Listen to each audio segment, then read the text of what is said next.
Eu sinceramente não sei nem como eu vou começar esse vídeo, mas eu vou tentar fazer do jeito mais clássico possível e fingindo que por dentro eu não estou surtando. E aí, gente, tudo bem com vocês? Bem-vindos ao meu canal, eu sou o Gabriel e hoje, devia ser feriado nacional. Por quê?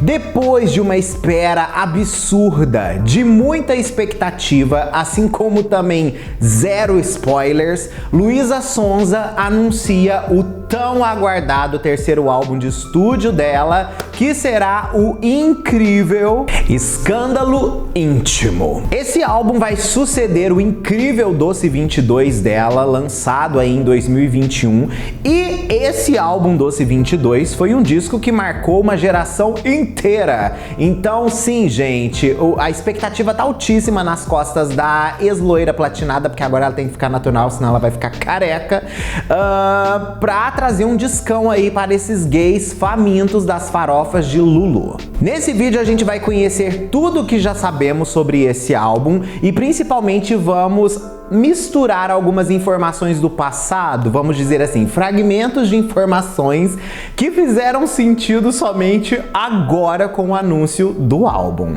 Antes da gente começar, já sabe, se você não é inscrito aqui no canal, tá esperando o quê? Já se inscreve, vem fazer parte aí da nossa comunidade. Aqui eu falo de música pop, falo de outros assuntos relacionados como Hollywood e cinema e vai ser maravilhoso ter você aqui com a gente. Além disso, eu lancei a loja de camisetas aqui do canal e tem várias estampas lá inspiradas pela nossa querida Luísa Sonza, ok? Se você é muito fã da lenda, você tem que conferir. O link fica fixado no topo aqui dos comentários ou na descrição desse vídeo. Então com um clique você chega lá e confere tudo.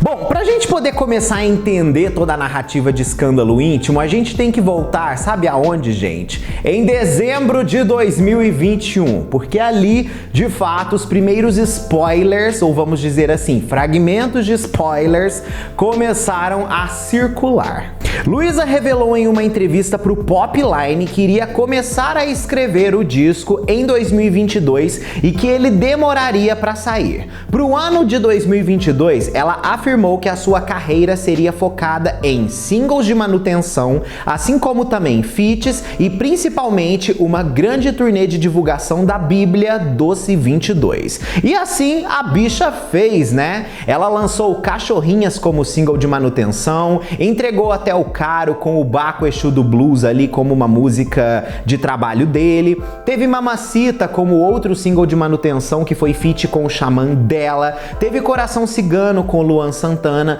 Posição de Ataque que veio com o Papatinho e o DJ Biel do Furduncinho, além obviamente, de recentemente ter lançado a música com o Ferrugem Saudade. Tudo isso serviu para Luísa ir preparando o seu terreno para o seu novo álbum, E isso é muito importante porque ela se aventurou em vários estilos musicais no ano passado, A Luísa não só lançou pop, ela lançou funk, ela lançou pagode, Ela participou de sertanejo, então assim, ela não ficou presa somente numa bolha pop que ela pertence. Ela mostrou que ela é muito mais plural que isso. Artistas, aprendam.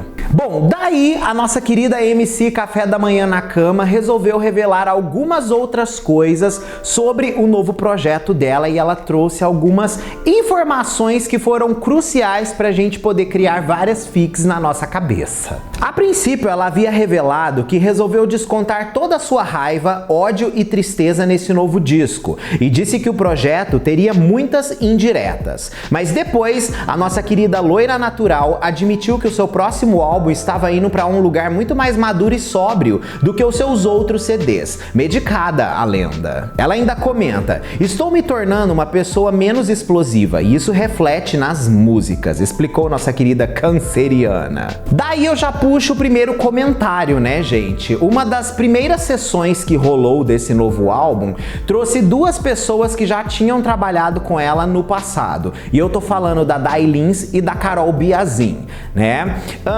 Ambas trabalharam com a Luísa em algumas músicas tristes no começo dessas primeiras sessões do álbum. álbum. E elas produziram isso dentro do Brasil. Então não se sabe se, quando a Luísa foi para os Estados Unidos, ela descartou esse material, ou se ela levou para os Estados Unidos e relapidou o material, ou se o que ela fez aqui, assim como o que ela fez nos Estados Unidos, apenas se juntou para se tornar um grande álbum, ok? Então vamos dizer aqui assim...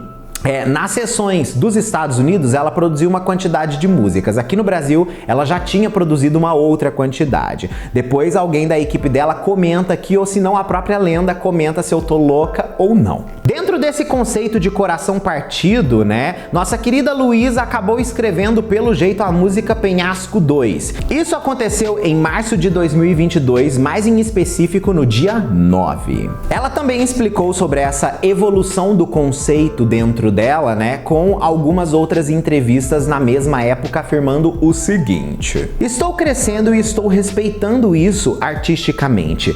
Não vou me forçar a ficar em um lugar que eu não me sinta 100% ali. Sinto que, neste momento, estou indo para um lugar muito mais sóbrio, doida para explorar outros lugares que eu, como artista, como pessoa, ainda não explorei.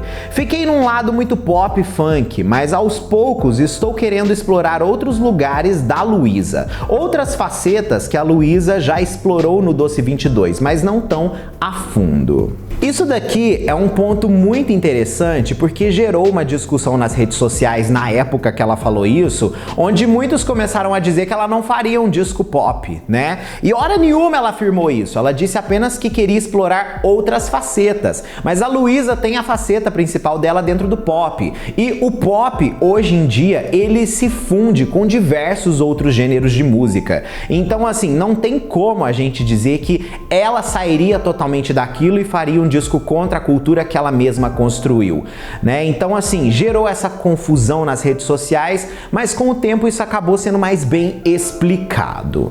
A imagem da Lulu nesse novo álbum também será algo muito marcante. Além dela ter voltado pro loiro natural depois de quase ficar careca na era Doce 22, onde o corte químico reinou, ela apareceu em São Paulo com um look muito parecido com o cabelo que ela usava no começo da sua carreira. Porém, a imagem de Luísa Sonza já tem sido um marco de discussão há algum tempo, desde quando ela endossou a sua última turnê, que foi o Conto dos Dois Mundos, assim como também alguns visuais em videoclipes. Por quê? Meio que ela já tinha dito que esses novos visuais marcariam muito a nova era musical dela. E um dos pontos que os fãs mais discutiram em relação a isso foi o fato dela não precisar mostrar o corpo, que era algo que antes no Doce 22 ela tava pelada. No próprio clipe de Hotel Caro, ela mostra um visual diferente. No próprio clipe de Cachorrinhas, ela afirmou que tinha muita coisa ali que nós poderíamos ver no próximo álbum, mas que não veríamos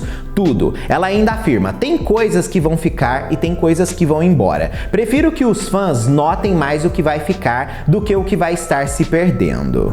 Ela ainda afirmou que a estética das músicas no futuro mudaria a própria base das performances, ou seja, as músicas para os shows seriam reimaginadas. Ela também publicou vários tweets falando sobre Cássia Eller, assim como também nossa queridíssima Rita Lee, que nos deixou recentemente. Felizmente, a Luísa fez diversas performances e outros tributos para a Rita Lee com ela ainda em vida, então, assim, vamos dizer, ela ainda teve a chance de ser admirada pela Rita durante isso tudo. Então foi um ponto super positivo que ela fez aí. Só que o grande núcleo do álbum, obviamente, foi feito nos Estados Unidos, e isso fica mais em ênfase do que nunca quando nós percebemos os meses que ela ficou sumida das redes sociais, assim como do Brasil. No tempo que ela ficou nos Estados Unidos, Luísa produziu 28 canções inéditas. Inclusive, ela comentou sobre algumas com os gays no Twitter Spaces. Segundo Luísa Sonza, o próximo álbum será mais explícito, a ponto dela citar o nome de uma pessoa pela qual ela se apaixonou em uma das músicas, além, é claro, das faixas mais sexuais. Sobre colaborações, ela adiantou que pretende fazer um álbum mais solo, sem muitos feats, mas ainda não se decidiu sobre isso.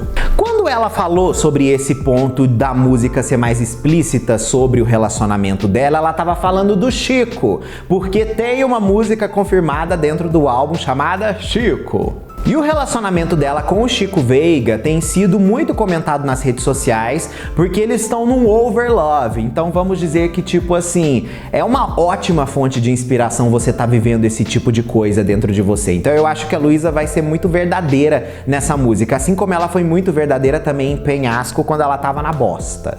Luísa ainda afirmou que foi produzir o disco em Los Angeles porque lá ela sentia que uma maior liberdade criativa poderia abraçá-la. Ela ainda comentou: o álbum está muito verdadeiro da minha parte e de certa forma isso me dá muito medo, porque tenho que as pessoas possam não gostar de mim como sou de fato. Gente, essa frase dela me pegou muito quando ela afirmou. Por quê? Realmente as pessoas pintam de dourado certas artistas ou certos personagens e afins, e quando essas pessoas não preenchem as expectativas delas, elas viram totalmente contra essas pessoas, né? E isso é um pouco chocante, porque mostrem como os artistas, assim como outros personagens da mídia, são extremamente objetificados pelos seus fãs. E eu acho que a Luísa teve esse senso no meio desse processo do escândalo íntimo. E vale lembrar também que isso também reforça aquela narrativa que ela chegou a comentar sobre a fobia social que ela adquiriu por conta do excesso de cancelamento que rolou em cima dela, né?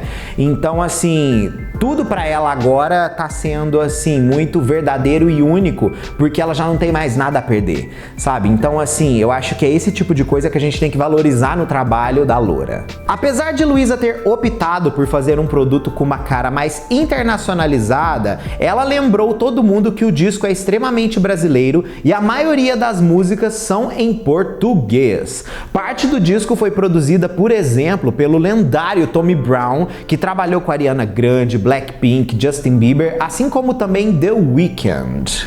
E ela disse que o álbum era uma trip psicológica. Quando os fãs começaram a especular o nome das músicas que estariam inclusas no álbum, e Escândalo Íntimo apareceu ali, rapidamente eu imaginei que essa música poderia ser o título do álbum, principalmente por conta dessa ideia de trip psicológica. Escândalo Íntimo é um nome que praticamente diz trip psicológica, ou melhor dizendo, surto comigo mesmo. Ela afirmou que o conceito do disco basicamente é uma viagem maluca dentro da minha cabeça. Ela ainda comentou mais sobre a recepção do álbum dizendo: eu acho que grande parte do público não vai entender nada, mas aqueles que compararem com o projeto Doce 22 vão achar esse projeto muito melhor. Aqui ela fez a Lady Gaga e ofereceu promessas, né, gente? Agora vamos ver como vai ser isso mesmo, porque eu fiquei muito ansioso. Mas enfim, vamos comentar um pouco mais sobre outras pessoas envolvidas no projeto que, obviamente, né, tem que ser o foco dessa nossa narrativa aqui, porque essas pessoas são, tipo, muito fodas. Bicha, a primeira pessoa que a lenda trabalhou quando ela foi baixar lá em Los Angeles foi ninguém mais, ninguém menos do que Timbaland, o deus do e eu espero que na música dela, viu, Luísa, tenha os que o Timbaland faz. Pelo amor de Deus, precisamos, Luísa. O Timbaland é um dos maiores produtores de todos os tempos. Nos anos 90, ele teve um papel fundamental para revolucionar o R&B quando, por exemplo, ele produziu o disco da Aaliyah, One in a Million. Mas a gente também pode citar outros trabalhos icônicos que ele fez com a Missy Elliott. A gente pode citar, por exemplo, ele trabalhando com a Madonna em 2008 e, obviamente, entregando duas bíblias dos anos 2000, que foi o disco Lose, da nossa querida Nelly Furtado, assim como também o Future Sex Love Sound do nosso queridíssimo Justin Timberlake, ok? Ou não tão querido assim. Mas, de qualquer forma, o currículo dele nesse aspecto de grandes músicas é, assim, extensíssimo. Outra pessoa também é Nomza, a prova viva que tudo está meio que interligado. Ela foi descoberta pelo Mac Miller na época em que publicava ainda covers no YouTube. Pouco tempo depois, foi contratada para dar início à sua carreira musical. Miller, por sua vez, foi namorado de Ariana Grande, para quem essa nossa querida Nomza escreveu músicas como, por exemplo, Thank You Next, assim como também Seven Rings, os dois maiores hits provavelmente da Ariana Grande dos últimos tempos. O Roy Lenzo também tá enfiado no meio desse rolê aí, viu, gente? E ele é um dos maiores produtores de pop contemporâneo que nós estamos tendo. Ele inclusive fez o próprio Montero do nosso queridíssimo Lil Nas X, que ganhou aí vários prêmios, né?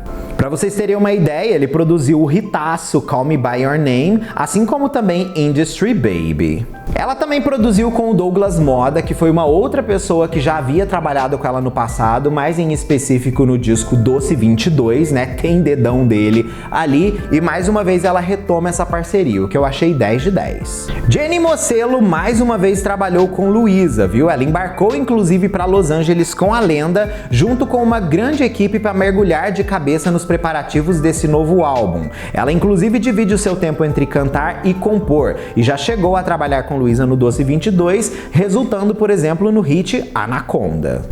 Agora, uma pessoa que me chamou muito a atenção da Luísa trabalhar foi a Ariana Wong. Por quê? Por mais que ela não tenha tantos hits, vamos dizer assim, ela produz muita música psicodélica, muita música diferenciada e afins. E ela tem, assim, muito, vamos dizer, prestígio, né, como produtora no aspecto acadêmico também atrelado ali. Então vamos dizer que, assim, será que a Luísa vai surpreender a gente com umas faixas mó viagem?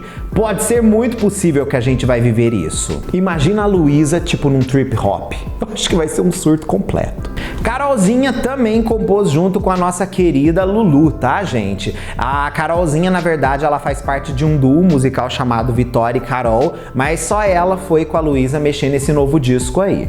Ela já trabalhou para algumas pessoas como a Isa, a Lesha, a Juliette, além de ter trabalhado também com a Clau, Larry e a própria Jenny Mocelo, que acabamos de citar aí em cima. Ela é muito boa em fazer música sobre relacionamentos e términos. Será que é o momento, gente, de vir aí com mais uma música pra gente dar uma choradinha? Luísa já afirmou que o álbum vai estar recheado disso. O álbum foi oficialmente finalizado no dia 28 de julho, ou pelo menos ficamos sabendo que o disco estava finalizado em 28 de julho. Então vamos colocar essa data como a data de fato do álbum tá tipo pronto. Luísa também está preparando junto com a Netflix uma série documental da produção do novo álbum. Isso deve dar uma nova atmosfera para esse trabalho também. Ela também anunciou que a turnê desse disco vai começar oficialmente no show do The Town, o que já deixou meio que óbvio pra gente que o disco poderia chegar alguns dias antes ou até mesmo uma semana antes. A Luísa também disse que o álbum vai ter vários interlúdios, além obviamente das músicas que nós temos ali. Ela também afirmou que o disco vai ser o mais longo da carreira dela, o que eu amei, porque eu adoro um disco longo. E para a quantidade de músicas que ela gravou, eu tô esperando muito. Inclusive foi nessa que a Luísa afirmou que ela entregará, por exemplo, uma das interlúdios do álbum com um dos áudios de término que ela passou. Ela inclusive disse: "É tão verdadeiro que nem dá pra reproduzir". Eu falei: "Quer saber? Isso aqui vai ser uma interlude do álbum". Bom, como ontem ela anunciou a setlist do show do The Town, automaticamente a gente já soube que ali tínhamos 10 músicas inéditas que ela vai estar cantando no show, que faz parte do novo disco. Porém, hoje, dia 9, ela anuncia o álbum oficialmente com um textão onde ela afirma: "Bem-vindos ao meu escândalo íntimo. Nesse momento tô na estrada, indo pro outdoor que colocamos para anunciar este álbum. Tô escutando agora no carro a música Outra Vez, uma das mais dolorosas das várias que tem no disco. Esse álbum é longo, e como é? É uma longa história. Me doeu tanta coisa por tanto tempo e agora tudo do meu eu mais íntimo vai estar aí para todo mundo ver e escutar. Vocês vão entender aos poucos. Esse álbum é sobre histórias de amor que deram errado, sobretudo a de mim comigo mesma. Pesadelos, uma autoanálise de um relacionamento abusivo, antes comigo do que com outros, que eu só descobri no meio de todo o processo. Que burrice a mim achar que alguém além de mim mesma era culpado por tudo que eu fiz comigo." Bom, da tracklist do álbum, até então o que está confirmado é a música título do disco, que é a grande abertura, que a gente não sabe se é uma música ou uma interlúdio. Temos também Carnificina, que chamou muito a atenção dos fãs e que isso de certa forma explica a tão esperada tatuagem da aranha né? Que era algo que meio que todo mundo tava se perguntando qual era a conexão, né? Carnificina, pra quem não sabe, é o nome do rival psicopata do Homem-Aranha nos quadrinhos. Lembrando que o álbum também tem uma música que chama Dona Aranha, que mais uma vez enfatiza isso. Muita gente tava um pouco assim, vamos dizer, perdido em relação ao Carnificina, né? Porque muitos dizem que ele foi o vilão do filme do Venom, mas no universo dos quadrinhos o Venom não é herói e o Carnificina é o vilão do Homem-Aranha. Ponto. Campo de Morango é a terceira faixa desse álbum e muita gente acredita que essa vai ser o primeiro single do projeto também. Principalmente porque ela abriu uma live para poder anunciar o álbum e ficou comendo uns morangos desse tamanho, tá? Então vamos dizer que assim, faz muito sentido, né? Já é meio que um spoiler talvez, ou uma coincidência que nem ela às vezes pensou, mas eu acho difícil. Temos também a música Surreal, Penhasco 2, como acabamos de citar aí, Principalmente Me Sinto Arrasada, Dona Aranha, que acabamos de citar, Chico, uma homenagem para o seu namorado, Luísa Manequim, que pelo jeito é uma música que terá um sample também de um outro artista brasileiro, Lança Menina, que provavelmente será uma música em homenagem a Rita Lee, que é uma das artistas que mais pelo jeito influenciou não somente o começo da carreira da Luísa, mas este álbum também, e vale lembrar que a Rita Lee tem a música Lança Perfume e pode ser que Lança Menina seja meio que uma adaptação ou um sample para os dias atuais. Essas 10 músicas, né, gente, tirando aquela afirmou que estava ouvindo dentro do carro, estão confirmadas no The Town. Ok? Mas, vamos colocar assim, também é importante a gente enfatizar que alguns outros títulos já estão circulando por aí. E um exemplo é Muerte, que estava em um dos post-its colado lá dentro do estúdio, onde ela estava gravando nos Estados Unidos, além de alguns outros nomes lá também que apareceram só uns pedaços que a gente não decifrou, mas que também pelo jeito não entraram no disco. Então assim, essas são as informações disponíveis. Eu acredito que com esse vídeo o imaginário de vocês vai viajar, né? Assim como o meu tá viajando também. E eu espero que ajude a tentar sanar todas essas dúvidas que através dos anos a gente meio que ficou em relação a Luísa Sonza e ao comeback da lenda aí com seu terceiro álbum de estúdio. Comenta aqui a sua opinião que eu quero saber. Fechado? Um beijo, a gente se vê no próximo vídeo ou live nossa aí. Tchau!